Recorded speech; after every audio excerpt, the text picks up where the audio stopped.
ছাত্র জনতার অভ্যুত্থানের ১ মাস পূর্তি উপলক্ষে এক বিবৃতিতে অন্তর্বর্তী সরকারের প্রধান উপদেষ্টা অধ্যাপক মোহাম্মদ ইউনূস বলেছেন, তরুণ বিপ্লবীরা দেশের মানুষের মনে নতুন বাংলাদেশ গড়ার যে স্বপ্ন জাগিয়ে দিয়েছে তা পূরণে তিনি প্রতিজ্ঞাবদ্ধ।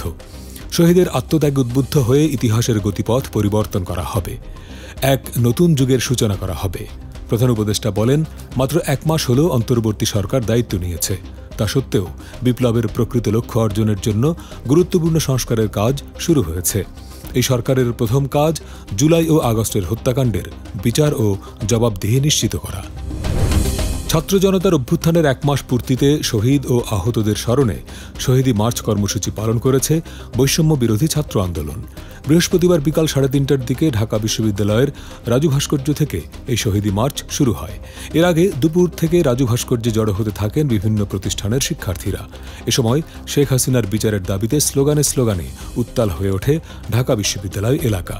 মার্চটি ঢাকা বিশ্ববিদ্যালয় থেকে নীলক্ষেত, নিউ মার্কেট, কলাবাগান, ধানমন্ডি, মানিক মিয়া অ্যাভিনিউ, ফার্মগেট, কারওয়ান বাজার, শাহবাগ হয়ে কেন্দ্রীয় শহীদ মিনারে গিয়ে শেষ হয়।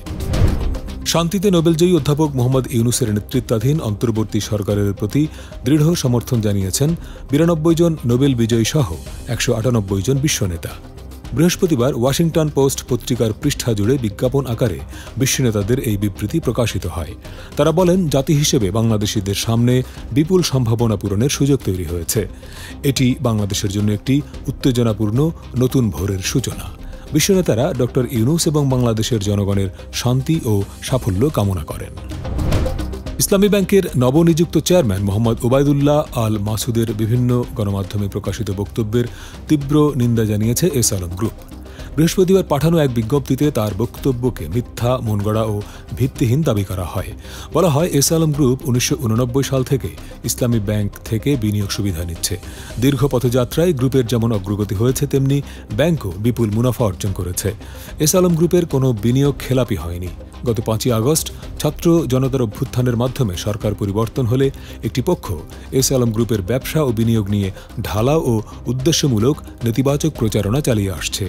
বিজ্ঞপ্তিতে বাংলাদেশ ব্যাংক, ইসলামী ব্যাংক এবং অন্যান্য কর্তৃপক্ষের কাছে সঠিক বিনিয়োগের পরিসংখ্যান জাতির সামনে তুলে ধরতে অনুরোধ জানায় এস আলম গ্রুপ। গাজায় যুদ্ধবিরতি ও হামাসের হাতে থাকা জিম্মিদের মুক্তির জন্য আবারও নতুন প্রস্তাব নিয়ে আসতে কাজ করছে হোয়াইট হাউস। আন্তর্জাতিক গণমাধ্যমের খবর বলছে, নতুন প্রস্তাবের অন্যতম লক্ষ্য হল কয়েক মাস ধরে যুদ্ধবিরতি আলোচনা যে স্থবির হয়ে আছে সেটি কাটানো।